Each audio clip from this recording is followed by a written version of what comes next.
All right. Hello. Shalom. Shalom. First and foremost, I'm going to say calling Yahweh. Ba'ashem Yahweh Shai. Ba'ashem Rakak Wadash. Giving all praises to Yahweh. Ba'ashem Yahweh Shai. Ba'ashem Rakak Wadash. The King of Kings, the Lord of Lords, the God of gods, my Father in heaven. There is no other gods besides him. Besides the ones that, he's the top. Yahweh Ba'ashem Yahweh Shai is almighty. And there is no false gods, no false idols beside him, no earthly idols, only the ones he made, which are Yahweh Shai, which is his only begotten son, and the holy angels, which are the powers in heaven, and then you got the Israelites, which are the gods on the earth, the lower gods.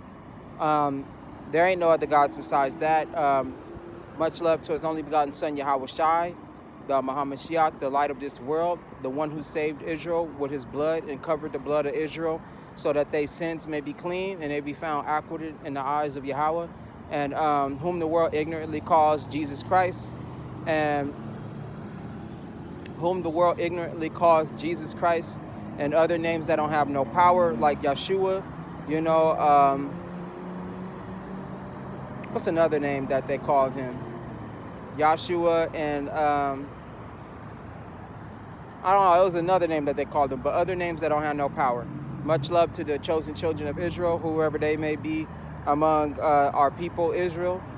Much love to them. Much love to the brothers of the Akim, the brothers of the New Covenant.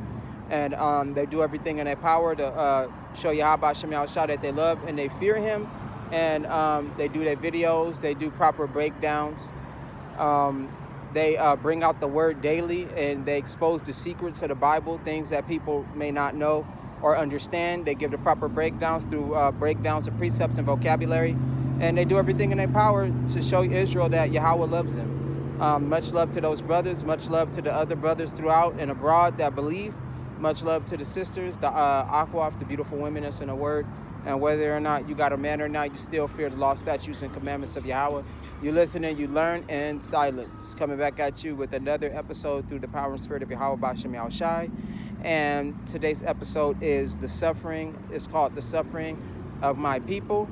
And, Israel, they go through a lot. We go through a lot, like, day by day.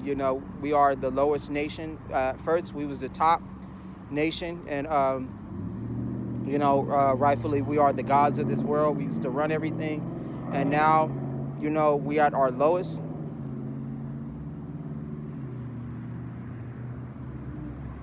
We at our lowest point. Like the Bible says, better is the end of a thing than the beginning. So that's the only good thing about it, is that our punishment is about to be over, and Yahweh is about to put us on top. But for right now, just looking at the Israelites at their lowest point, my heart goes out to them, whether they be bad or they be good. Mostly I care about the elect, but I do care about Israel altogether. I got love for the Israelites, whether they be bad or they be good. Just looking at people's lifestyles and, just having an understanding about, what they go through on a daily basis.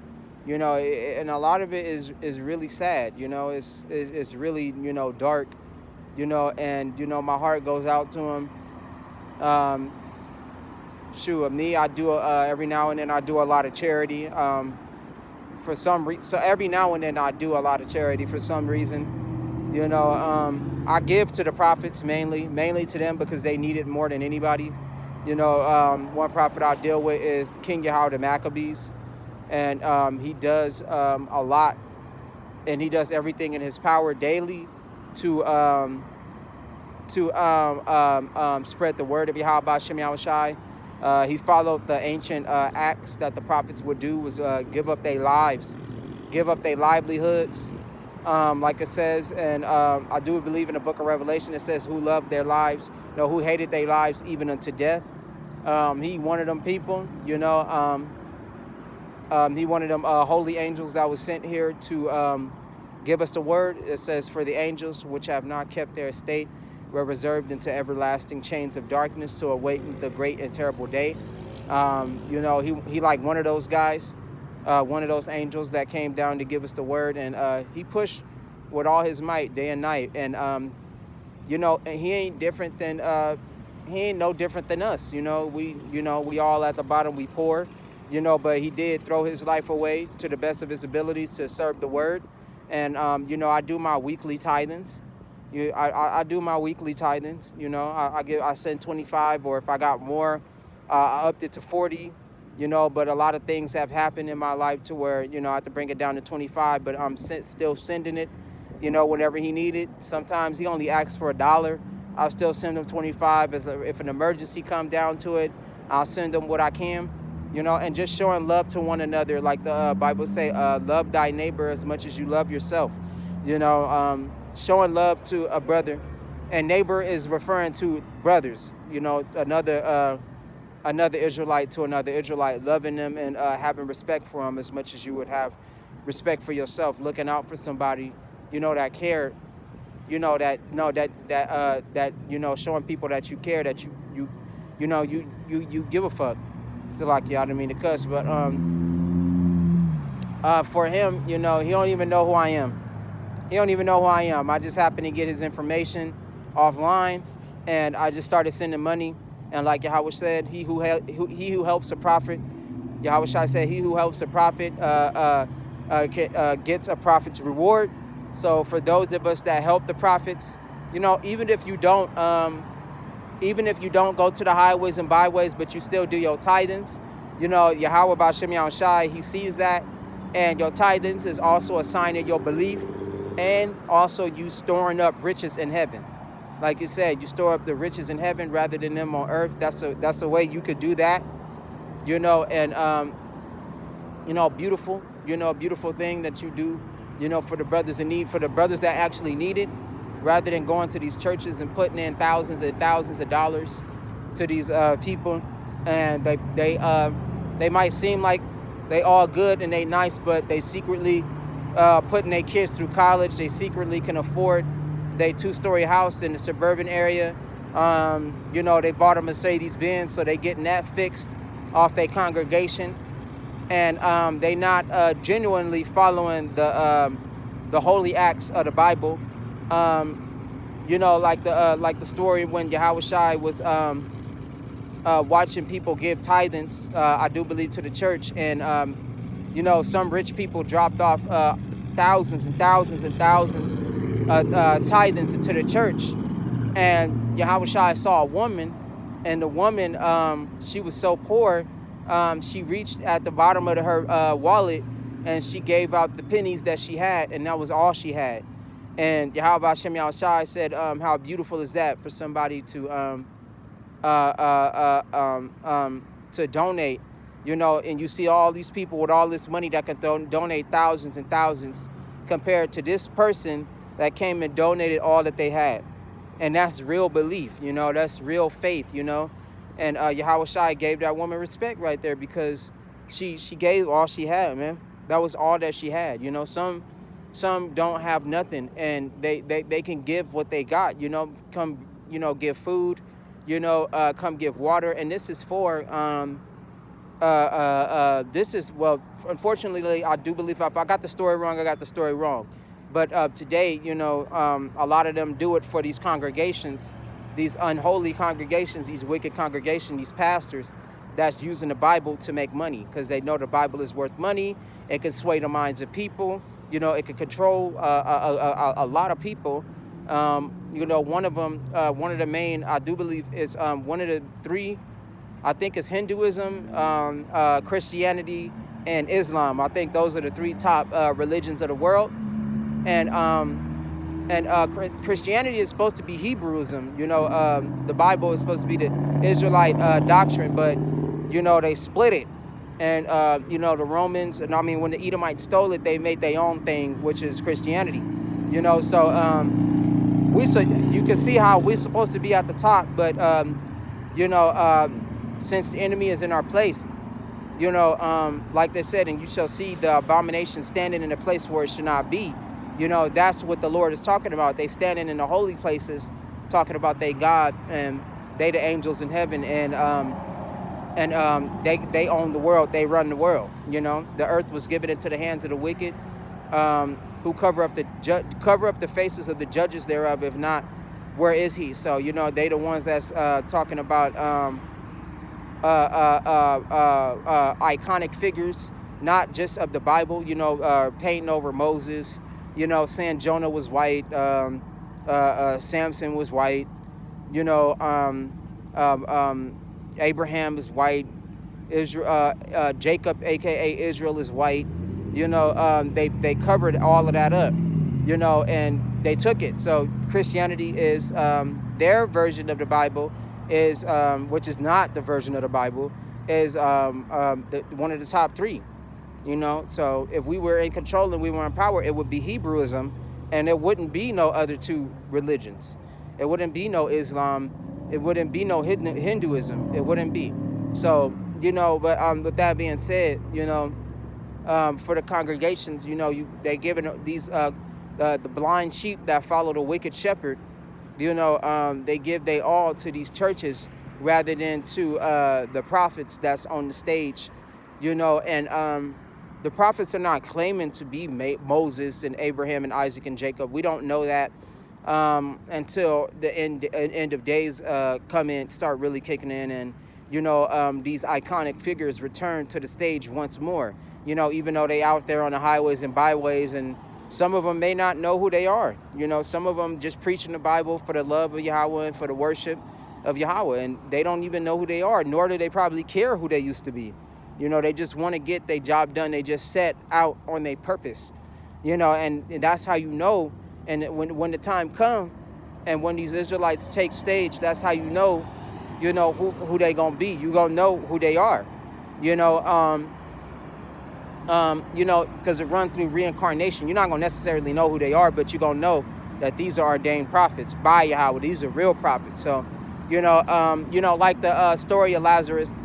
Lazarus was the beggar that was begging at the trying to take crumbs from the king's table, and they had pictures and illustrations of Lazarus begging on the corner by the gateway, and the king, one of the kings came out, richest in the land, the most prosperous in the land, and Lazarus was begging for money, and the king ignored him. He could have gave him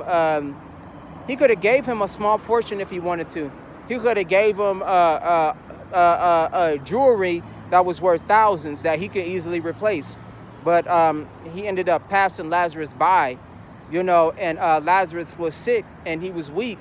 And in the story, the dogs was attacking him because he was near death, in the story. And Lazarus is Israelites. They are Israel in the Bible. And the dogs that's on the streets is the nations. And that the nations are also referred to the beast of the earth, so that makes sense too. So these nations, they latch on to us because they know who we are, and they lick us for resources. They use us for resources, for whatever they can, whatever they can get, and they use us for it. You can see them all at the every corner store in the neighborhoods, in the hoods, in the ghettos. Beauty salons, swap meets, indoor shopping malls, places like that. You can see them everywhere. And if you go to their country, a lot of the stuff that they got, they barely even making it in their country. That's why they all come to the U.S. They come to the U.S. so they can live, because in their country they don't have it, so they come here. Oh my goodness.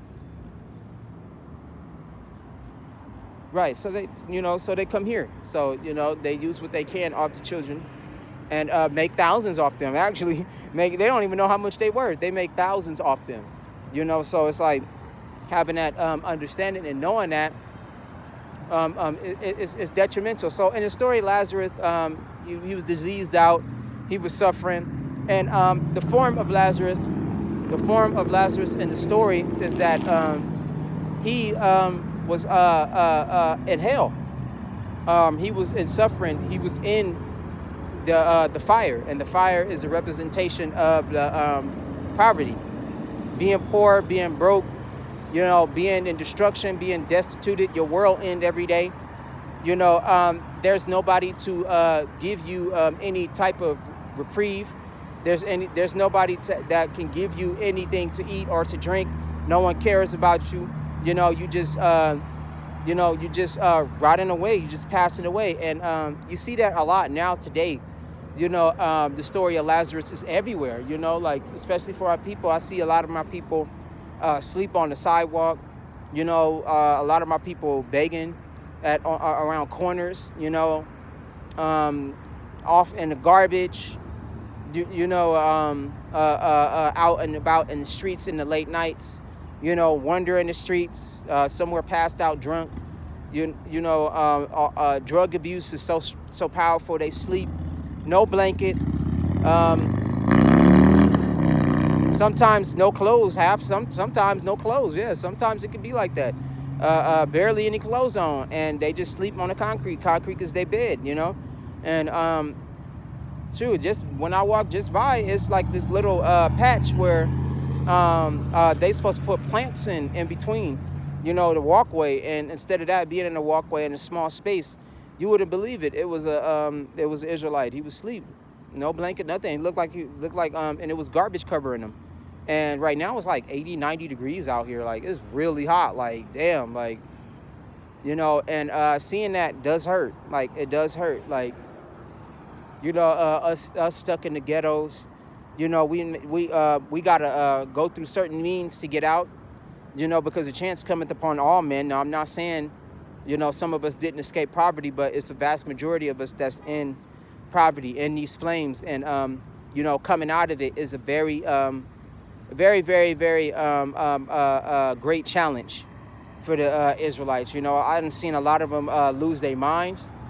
I done seen a lot of them off drugs. I done seen a lot of them do everything in their power. They done made it damn near to the top. And then I done seen them fall, you know, into poverty and in the streets, into the jaws of the streets, just claim them back. Like, you know, like pull them right back into the streets. They gone forever. You know, I seen a lot of them give up. They give up, you know, seeing that the road is too great, seeing that the journey is too much. You know, what was once to where it was always in our reach and the Lord would give us what we want.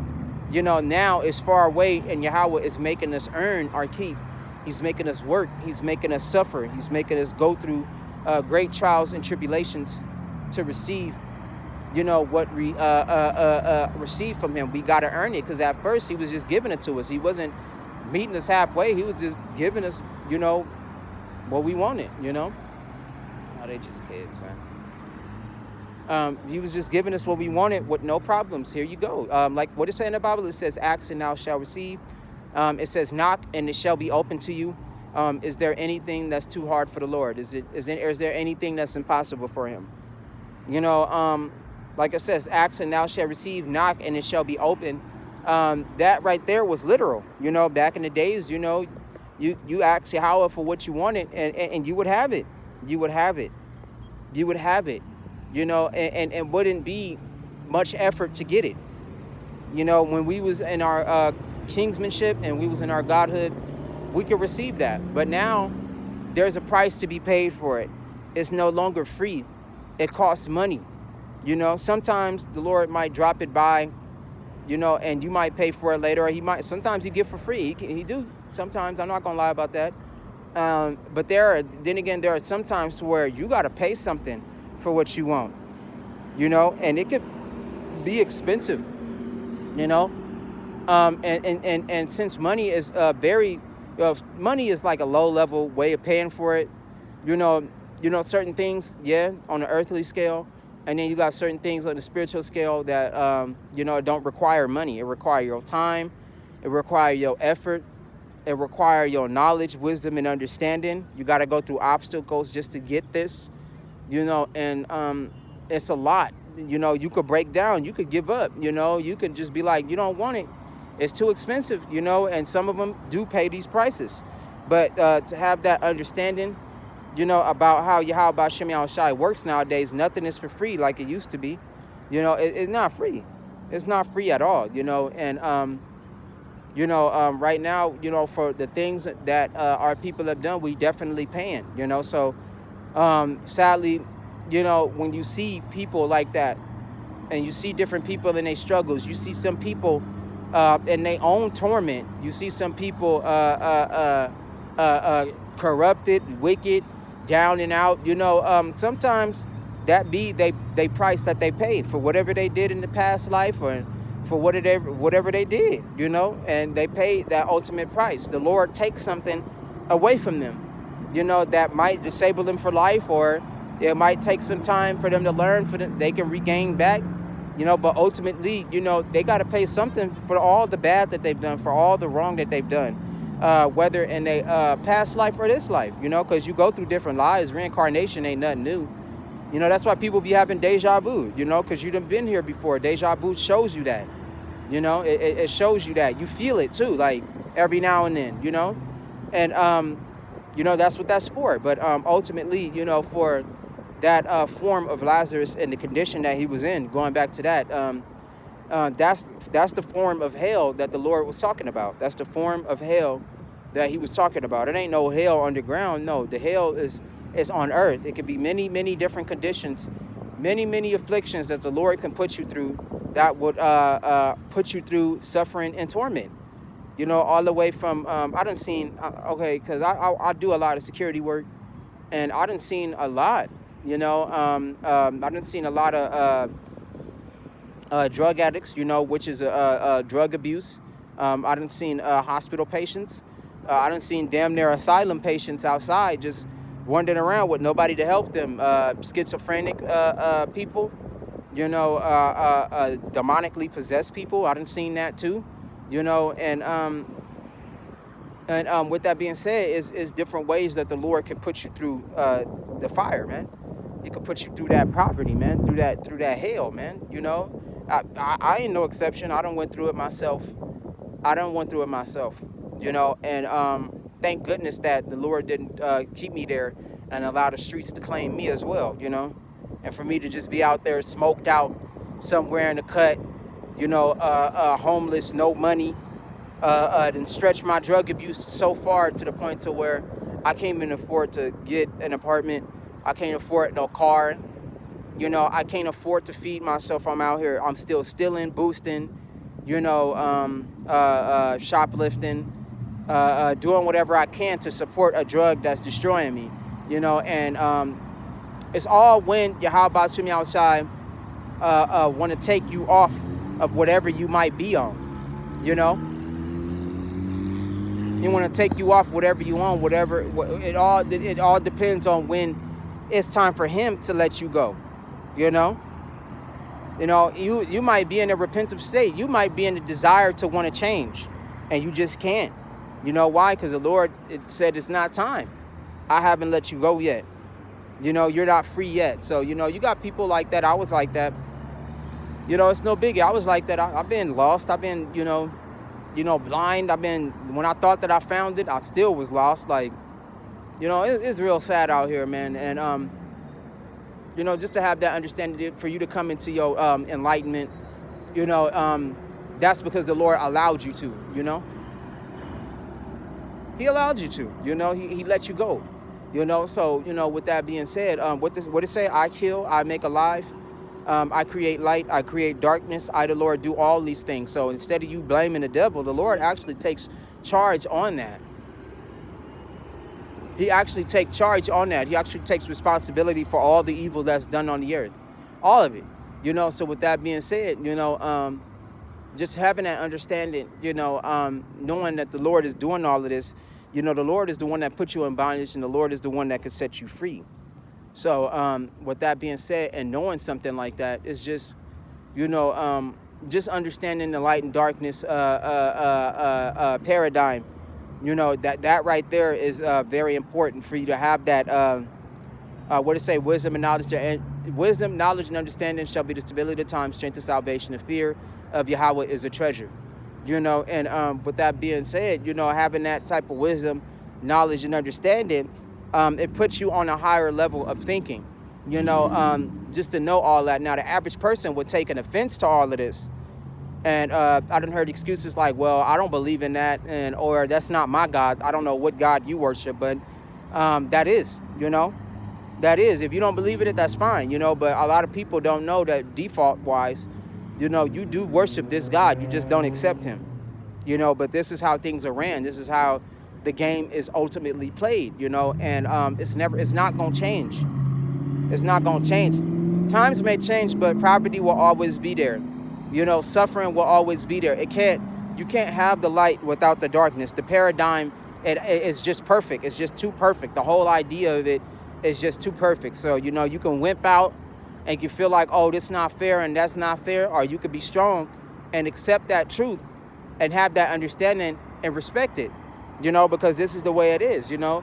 Like I said, he could keep you there if he wants you to. You know, that's why you see a lot of people that be washed up, be done, and they be homeless, you know, they be drugged out, and some of them never return from that, you know, and some of them stay in that fire, you know. Some of these people can be, you know, due to reincarnation, some of these people can be ancient kings.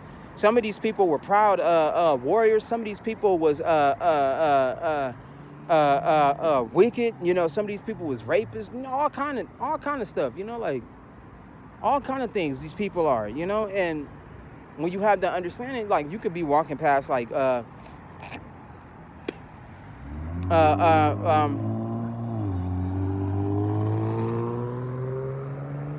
you could be walking past some guy, you know, some washed out Edomite, you know, and you didn't know that he was Alexander the Great, and he was all cracked out, and he was sleeping on the side of the dumpster, you know, in an alleyway, just rotting away, you know. You don't know that, you know, the guy that was digging in the trash is King of Tesserix from the Bible, you know, like, you know, all the wickedness and all the stuff that he did, you know, or he was Nimrod from the Bible, you know, and the Lord done condemned him to sort trash, you know, because all the trash that he did, all the things that he committed, or what's his name that's in the Bible, Judas Iscariot, you know, strung out on heroin and about to overdose in somebody's bathroom, but the Lord allowed him to live and just allowed him to be off that drug and just to be forever tormented by it. And sometimes they born to be tormented. It all depends on what you do in your past life. It all depends on what you've done in the eyes of the Lord and what price you got to pay for whatever you took from him, for whatever you took. And it don't have to be like certain objects or something. It's certain things that he allowed you to indulge in. It's certain things that he allowed you to do, and you just took advantage. You know, you did whatever you wanted. You took it for granted. You didn't acknowledge the Lord. You didn't pray. You didn't care. Or some people that just kept doing evil their whole life. You know, they just kept doing wickedness, and the Lord did not punish them for it. The Lord actually let them get away with it. Hey, but when they was born, guess what? They was born blind, you know. You know, some of them, when they was born and they became a stillbirth. You know, they passed away before they can even enter life. Lord, like, nope, I'm not giving them that. You know, or you know, you grow up. Next thing you know, you get caught in a horrible fire in your building, and it disfigure your face forever. So now you got to live with a half melted face. It's ways that the Lord can get to you, man. It's ways that the Lord can get you, you know, to where you pay whatever price you pay, and it could be in the form of that. In the eyes of a person that don't understand, they'll be looking at you and being like, damn, that's a horrible accident. You know, man, that's sad. That's terrible that you got to live that way. You know, that's horrible. And then some of us that believe in the Bible and we know these quotes to be true, we like, I wonder what he did in his past life to make the Lord scar him in such a way, you know?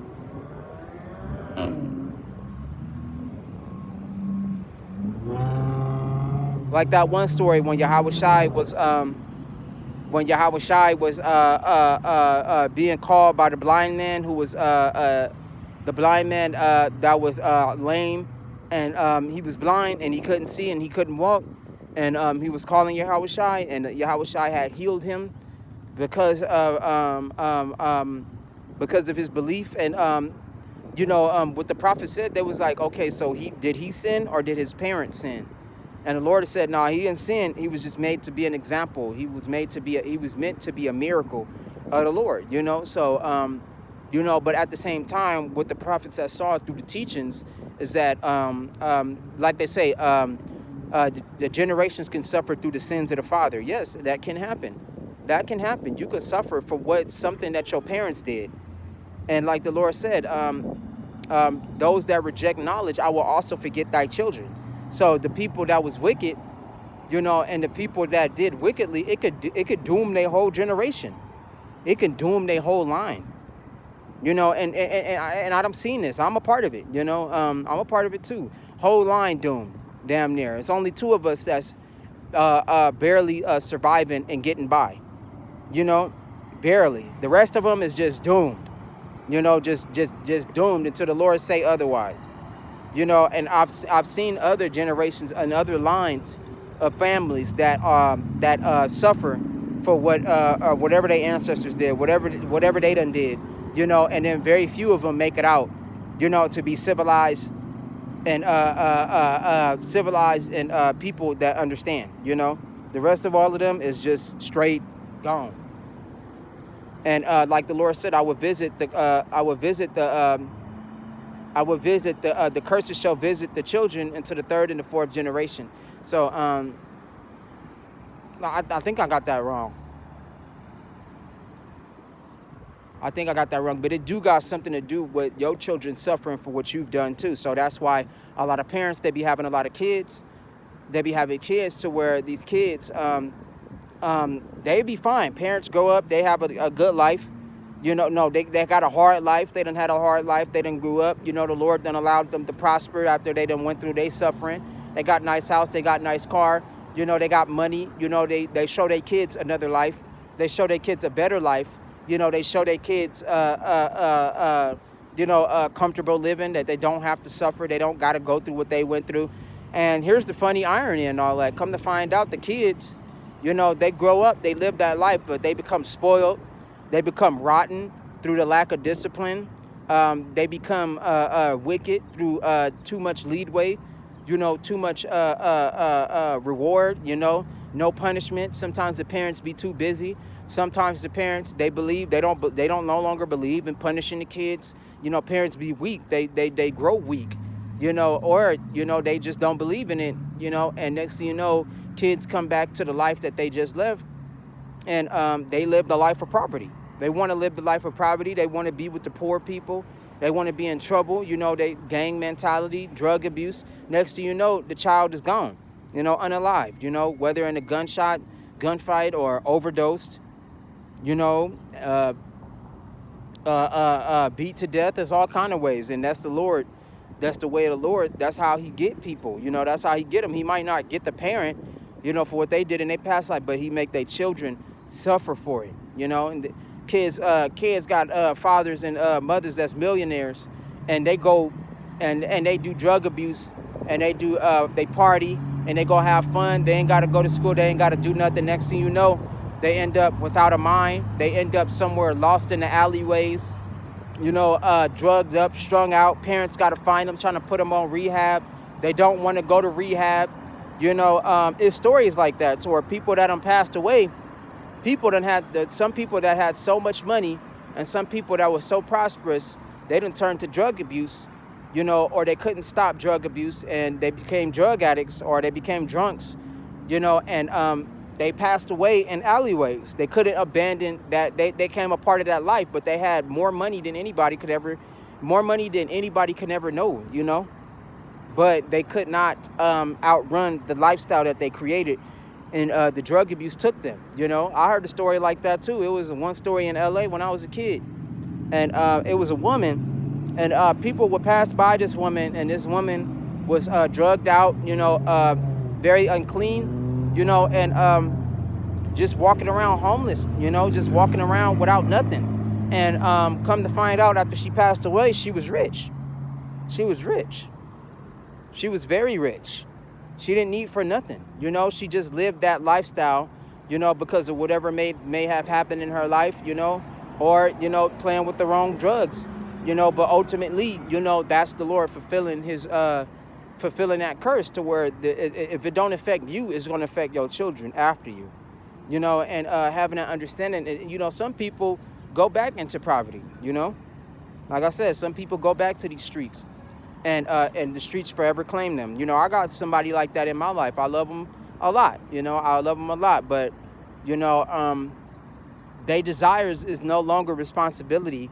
No longer responsibility. No longer money or jobs. You know, this person's desire is just to be intoxicated as much as possible. It makes her life easier, you know, but in exchange, you know, like they say, drunk people don't lie. In exchange, she nervous breakdowns, attacking people, going crazy, screaming and crying all day, all night. You know, and it get to the point to where a person try to deal with her and they can't deal with her no more because it's just that bad. You just can't handle something like that. You know, so, you know, with that being said, you know, she done lost her apartment, she done lost everything, and she got the power to get it back, but just don't want to. You know, done let her kids go, gave up on her kids, you know, and now she's somewhere off drugs in some abandoned house probably, or with her friends probably, and you know, just gone somewhere in the streets. We don't know where she at. She might pop up, she might not. We might hear news of her, we might not. We don't know. You know, I love this person to death, but I learned that you can't stop nobody from living their life. You can't control these people. These people gonna do whatever they want. They gonna see you however they see you. You know, they don't care. They gonna indulge in whatever they want to indulge in. You can't stop them. And like the Lord said, respect all ways of life, even if it don't make sense to you, even if it is stupid, even if you know the latter end of what's gonna happen. You know, even if you know all these things, respect it. That's the life that they choose to live. You know, that's the place in life where they want to be at. You know, and all you can do is let them live. Let them live, you know, and just love them and let them go. You know, that's just what it is. You pray like Yahweh Shem Yahushai, you know, like Yahweh Shai said to the prophets. The prophets is like, they came to him and it was like, you know, Yahweh Shai, how come we can't cast out certain spirits? You know, how come we can't cast out these spirits and save these people? You know, and the Lord and Yahweh said, sometimes you got to cast them out through a lot of prayer, through a lot of fasting, through a lot of asking, you know, through a lot of begging Yahweh Shem Yahushai. And sometimes that can never work. You know, like I do believe it's in the book of Deuteronomy. It says, I suffer not a witch to live, you know, or when they say when a woman committeth adultery, you know, behind her husband's back, they put her to death. You know why those things are certain things are said is because sometimes people carry these type of perverse spirits. Well, back in the day, just to not today, but sometimes people carry these perverse spirits, and no matter how much you try to change them, and no matter how much you try to punish them, it's not gonna come out of them. The only way that it's gonna come out is through passing, you know, through them being unalive, you know, and that's how a lot of that can happen. No matter how much you pray for this person, no matter how much you love them, no matter how much you beg for them to change their life, for them to turn the other cheek, as per se, for them to change their ways, you know, they carry that. And like I say, 7 spirits shall enter a man, and he shall be worse than before, and they shall destroy him. It happens like that, and it be a lot of people, and this is on a day-to-day